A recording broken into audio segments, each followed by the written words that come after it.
यहाँ पे आप एक समीकरण देख सकते हैं जो कि दिया गया है 3x² प्लस का 2x माइनस का 1 और हमसे पूछा गया कि आपको इस समीकरण के मूल बताने हैं कि वास्तविक होंगे या आभासी होंगे, बराबर होंगे कि बराबर नहीं होंगे। तो इस समीकरण को हल करने के लिए हमने अपनी पुरानी मेथड को यूज किया और पुरानी मेथड में हल करने पे हमें यहाँ पे दो इसके मूल देखने को मिले, -1 कामा 1/3 और इन मूल से पता चलता है कि ये दोनों मूल बराबर नहीं है अर्थात अलग अलग है और ये मूल दोनों क्या है वास्तविक हैं। लेकिन ये कार्य करने में हमें बहुत ज्यादा टाइम लग गया। वहीं पे एक दूसरा स्टूडेंट था, उसने इस फार्मूले का यूज किया जिसका नाम है विविक्तर और विविक्तर विधि से उसने बस 1 मिनट के अंदर ही बता दिया कि इसके मूल जो होंगे वो बराबर नहीं होंगे और मूल क्या होंगे वास्तविक होंगे। तो आज हम डिटेल से बात करने वाले हैं कि किस प्रकार से आप विविक्तर की सहायता से किसी भी द्विघात समीकरण के मूल की प्रकृति को बता सकते हैं, कैसे विविक्तर को निकाला जाता है, इन सभी चीजों पे आज हम डिटेल से बात करने वाले हैं। क्योंकि अगर आप बिना विविक्तर के किसी भी क्वेश्चन को सॉल्व करते हैं तो आपका कंपटीशन में बहुत ज्यादा टाइम लग जाता है, क्योंकि वहां पे क्वेश्चन पूछा गया कि मूल बराबर है कि नहीं। तो आपको ये पुराना तरीका बिल्कुल भी अप्लाई नहीं करना है, आपको विविक्तर विधि का अप्लाई करना है। तो वीडियो को डिटेल से समझेंगे उससे पहले अगर अभी तक आपने हमारे चैनल को सब्सक्राइब नहीं किया तो प्लीज सब्सक्राइब कर ले, साथ में बेल आइकन को प्रेस कर दें। अगर आप इसी वीडियो को इंस्टाग्राम फेसबुक पर देखते हैं तो प्लीज हमें फॉलो कर लें।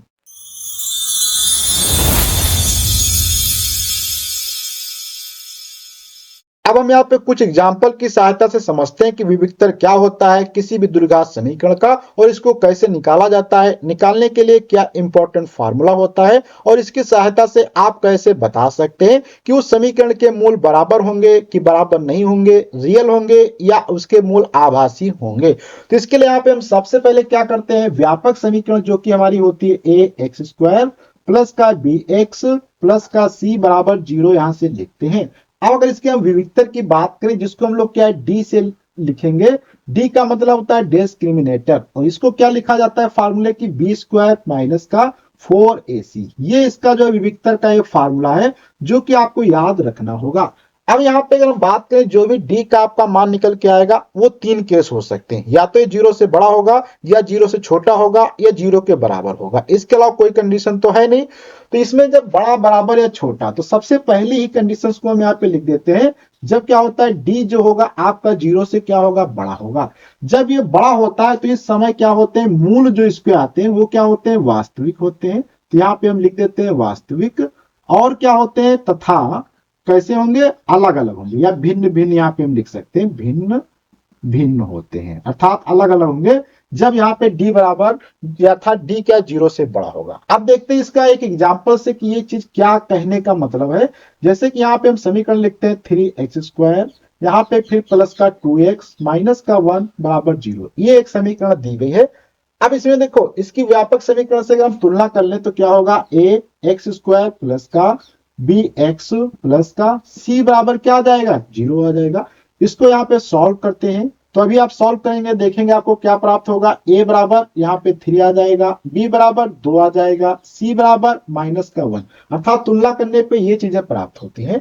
अब यहाँ पे अभी हम पहले विविक्तर निकाल लेते हैं फिर आपको हम दिखाएंगे अगर इस समीकरण को हल भी करेंगे तो भी आपको क्या वही चीज मिलने वाली। जैसे तो यहाँ पे क्या आ जाएगा डी बराबर आपके यहाँ से कितना निकल के आ जाएगा b का स्क्वायर, ये लिखा है तो b के जगह पे आप चाहें तो इसको एक बार ऐसे यहाँ पे उतार सकते हैं, फिर यहाँ पे आपको पुट कर देना है तो b के जगह पे क्या हो जाएगा 3 का स्क्वायर, सॉरी यहाँ पे 2 का स्क्वायर हो जाएगा और माइनस का 4 गुणे a कितना दिया गया है 3 दिया गया है गुणे माइनस का 1। अब यहाँ पे आप अगर देखें तो क्या हो जाएगा 2 दूनी 4 हो जाएगा। अब यहाँ पे अगर कुछ लोगों को प्रॉब्लम आती होगी कि यहाँ पे माइनस का निशान लगा, मल्टीप्लाई का लगा, फिर आगे माइनस लगा, तो इसमें क्या होगा। तो बॉड-मोस्ट रूल की अगर आप सहायता से देखेंगे तो मल्टीप्लीकेशन पहले आएगा, उसके बाद जो होता है वहां पे क्या आएगा सब्सट्रैक्शन वगैरह आएगा। तो यहाँ पे मल्टीप्लाई पहले कर लेंगे तो 4 3 12 और माइनस माइनस क्या कर देगा प्लस कर देगा। तो यहाँ से क्या आ जाता है आपका 16d आ जाता है, जो कि यहाँ पे आप देख सकते हैं डी क्या है ये जो अर्थात 16 क्या है 0 से बड़ा है, अर्थात केस यहाँ पे आपकी बनती है 0 से बड़े होने की। तो इस केस में क्या है आपके मूल वास्तविक और अलग अलग होने चाहिए।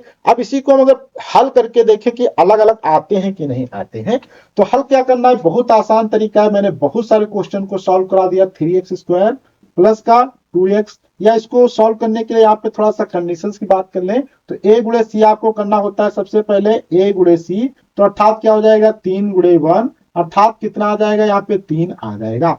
अब 3 के ऐसे कोई दो टुकड़े निकालो जिनको गुणा करने पे 3 प्राप्त हो और उनके बीच में अगर निशान यहाँ पे माइनस लगा है तो माइनस लगा दिया जाए तो कितना आना चाहिए 2 आना चाहिए। जैसे कि तो यहाँ पे देखो हम क्या करेंगे 3 गुणे 1, 3 एकम 3 होता है, अगर 3 के बीच में -1 लगा दिया जाए तो क्या आ जाएगा 2 आ जाएगा, जो कि यहाँ पे आ जाता है। इसके अकॉर्डिंग यहाँ पे अगर हम आते हैं कंडीशंस में तो यहाँ पे आप देखेंगे आपको क्या मिलेगा। सबसे आसान तरीका 3x², जहां पे 2 लिखा था वहां पे 3 - 1 x कर देंगे, और इसके बाद क्या लगा है यहाँ पे -1 बराबर 0, या इसको थोड़ा सा इधर कर देते हैं, और तो यहाँ पे क्या हो जाएगा 3x² प्लस का 3 - 1 x, और लास्ट में लगा था यहाँ पे आप देख सकते हैं -1 इक्वल टू 0। अब इसे सॉल्व करते हैं तो यहाँ पे क्या आ जाएगा देखो 3x² प्लस का 3x माइनस का x माइनस का 1 इक्वल टू 0। तो यहाँ से क्या आ जाएगा कॉमन लेंगे तो 3x कॉमन लेते हैं तो क्या हो जाएगा x प्लस 1 हो जाएगा, यहाँ पे -1 कॉमन लेते हैं x प्लस 1 हो जाएगा बराबर 0।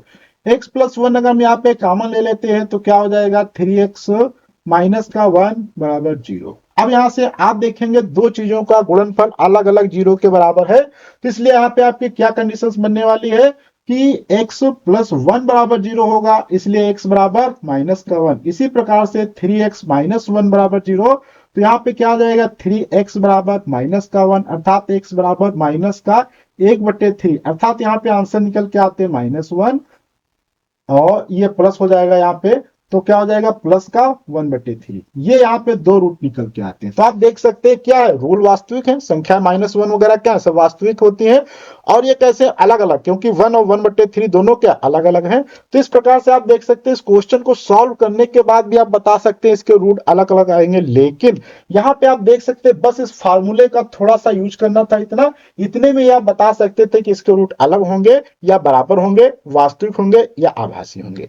अब यहाँ पे हम केस नंबर सेकंड पे बात करते हैं। केस सेकंड क्या होगा अगर d बराबर 0 आ जाए, अर्थात ऐसे क्वेश्चन जिनके जो है विविक्तर अगर हल करने पे d 0 आ जाएगा तो उस समय कंडीशंस क्या बनेंगी, यहाँ पे हम लिखते हैं वास्तविक तो रहेंगे, क्या रहेंगे वास्तविक तो रहेंगे, और क्या होंगे बराबर होंगे।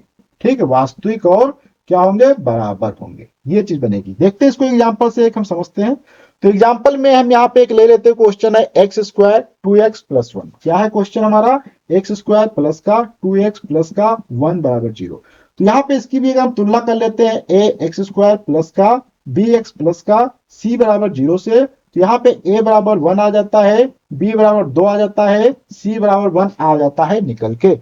अब यहाँ पे देखो हम पहले क्या कर लेते हैं विविक्तर निकाल लेते हैं, उसके बाद इसको सॉल्व कर लेंगे। तो विविक्तर कैसे निकालते हैं, देखो यहां से क्या बन के आता है आपका बहुत आसानी से d इज इक्वल टू क्या होता है b² माइनस का 4ac। तो यहाँ पे b के जगह पे क्या हो जाएगा 2 का स्क्वायर माइनस का 4 गुणे 1 गुणे 1। तो यहां से आपका क्या बनेगा 4 -4, अर्थात यहां से आप देख सकते हैं डी इसका कितना आ गया है 0 आ गया है। 0 आ गया तो मूल क्या होने चाहिए इसके वास्तविक और बराबर होने चाहिए। तो वास्तविक कहेंगे और बराबर देखते हैं, इसको थोड़ा सा सॉल्व भी कर लेते हैं। तो यहाँ पे हम आ जाते हैं सेम समीकरण को यहाँ पे लिखते हैं, या इसके अगर फैक्टर की बात करें तो क्या होगा a गुणे c, अर्थात a कितना दिया गया है 1, c कितना दिया गया है 1, अर्थात 1 गुणे 1 बराबर 1 आएगा। अब यहाँ पे आप देख सकते हैं 1 के ऐसे दो टुकड़े किए जाए कि गुणा करने पे 1 प्राप्त हो और उनके बीच में ये निशान लगा यहाँ पे प्लस, प्लस लगाने पे कितना आना चाहिए 2। तो क्या आना चाहिए 1 गुणे 1 बराबर 1 आएगा, और 1 प्लस 1 बराबर क्या आ जाएगा 2 आ जाएगा। इस प्रकार से आ जाता है। तो यहां से क्या बन जाएगा आपका x² प्लस का 2 के जगह पे 1 प्लस 1 लिख देंगे, x प्लस 1 बराबर 0। यहां से सॉल्व करेंगे x² प्लस का x प्लस का x प्लस का 1 इक्वल टू 0। तो यहाँ पे x कॉमन ले लेंगे x प्लस 1, यहाँ पे ले लेंगे 1 कॉमन तो x प्लस 1 बराबर 0। यहाँ पे दोनों में x प्लस 1 कॉमन अगर ले लिया जाए तो x प्लस 1 बच जाएगा, और इसके बाद यहाँ पे क्या करते हैं x प्लस 1 भी क्या होगा 0 के बराबर होगा। तो x बराबर क्या आ जाएगा माइनस का, ऐसे ही यहाँ पे x प्लस 1 बराबर 0 होगा तो x बराबर क्या आ जाएगा माइनस का 1, अर्थात यहाँ पे -1 कामा -1 दो निकल के आ जाते हैं, जो कि आप देख सकते हैं दोनों ही मूल क्या है वास्तविक तो है और क्या है इक्वल है। यही हमारी कंडीशन कहती है d बराबर अगर 0 है तो आपके मूल बराबर होंगे और वास्तविक होंगे। अब इसके बाद हम यहाँ पे बात करते हैं केस नंबर थर्ड की। केस थर्ड क्या हो सकती है कि d आपका 0 से छोटा हो जाए। d जब 0 से आपका छोटा होगा तो इस केस में मूल क्या होते हैं आपके आभासी होते हैं। आभासी कैसे होते हैं उस पर अभी हम बात करने वाले, तो पहले आप लिख देते हैं आभासी। ठीक, क्या होंगे मूल आपके आभासी होंगे, अर्थात इनको हम इमेजिनरी भी कह सकते हैं इंग्लिश में अगर हम बात करें तो यहाँ पे क्या होगा इमेजिनरी। तो इमेजिनरी कैसे होंगे इसके लिए यहाँ पे हम एक एग्जांपल लेते हैं, उसको सॉल्व करके आपको हम दिखाने की कोशिश करते हैं। जैसे कि यहाँ पे क्वेश्चन में हम ले लेते हैं एक्स स्क्वायर प्लस का एक्स प्लस का 1 बराबर 0। ये हमारा एक एग्जांपल है। इसकी पहले हम क्या करेंगे व्यापक समीकरण से तुलना कर लेंगे, तो यहाँ पे क्या हो जाएगा ए एक्स प्लस सी बराबर 0। तो यहां से आपका फाइंड आउट हो जाएगा ए बराबर 1 बी बराबर 1 सी बराबर 1, ये निकल के आ जाता है। यहाँ पे आपको ध्यान रखना है ए एक्स लिखा है ए एक्स। ठीक, तो यहां से आ जाता है। अब इसके हम विविक्तर की अगर हम बात कर लें पहले क्या आएगा, तो विविक्तर यहां पर भी लिख सकते हैं या यहां पर निकाल देते हैं। तो क्या हो जाएगा D is equal to B square minus का 4ac। बी कितना दिया गया है 1 दिया गया है और 4 गुणे 1 गुणे 1, तो यहां से इसको इधर लगा देते हैं। तो यहाँ क्या हो जाएगा 1 माइनस 4, तो यहां से क्या आ जाएगा माइनस का 3, जो कि यहाँ पे आप देख सकते हैं डी का मान क्या है 0 से छोटा है, क्योंकि निगेटिव में चीजें क्या होती है 0 से छोटी होती हैं, तो ये माइनस आ जाता है। अब यहाँ पे आप देख सकते हैं इसके मूल कैसे होने वाले इमेजिनरी होने वाले, क्योंकि अभी तक हमने जितने भी क्वेश्चन सॉल्व किए हैं वहां पे हर एक जगह पे क्या वास्तविक चीजें आती हैं। इमेजिनरी को थोड़ा सा समझ लेते हैं कि ऐसे रूट्स होते हैं या ऐसी चीजें होती हैं जहां पे जैसे रूट के अंदर -2 आ जाए या रूट के अंदर -1 आ जाए। जैसे इमेजिनरी का शब्द यहाँ पे हम थोड़ा सा लिख देते हैं जिससे आपको क्लियर हो जाएगा इमेजिनरी या आभासी। ठीक, तो इसमें क्या हो जैसे रूट -1 जहां पे बन रहा होगा वो क्या होता है आई के बराबर होता है, और यही हमारा क्या होता है आभासी होता है, अर्थात तो -1 के विषय में हमें जानकारी नहीं कि इसका मीनिंग क्या होगा। अगर आप इसी क्वेश्चन को सॉल्व करेंगे तो भी अभी आपको देखो बहुत बड़ी प्रॉब्लम फेस करनी पड़ेगी। जैसे कि यहाँ पे हम लिखते हैं एक्स स्क्वायर और x प्लस 1। यहाँ पे अगर हम बात करें ए गुणे सी की बात करें तो यहाँ पे क्या होगा 1 गुणे 1 आ जाएगा।